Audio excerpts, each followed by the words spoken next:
Welcome to me squaring up a quilt that is horribly unstraight in a tiny space.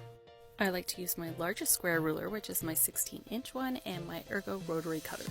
I like to start with the worst corner, and using some lines on my quilt as reference points, I line up my ruler as square as possible with this first corner. I trim the excess and then move on to each of the other corners on this quilt.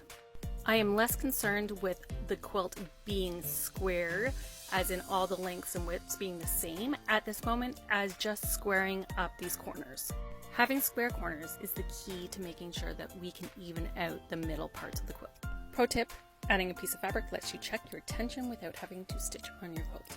Genius, right? We're going to trim the middle of the quilt using the longest ruler I have, which is my 6x24 inch. Using my newly cut edge, I can line up my ruler along two sides to make sure that my line is going to be square. Working from the edge into the middle, we can make sure that our line is going to be nice and straight all the way across the quilt.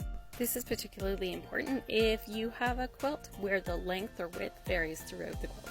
This happens to the best of us, and it's not a big deal. Nobody will know, even if you lose a point or 2 or 10. And once you wash it, no one's even going to know if it's completely straight or not. Don't stress the small stuff, just have fun.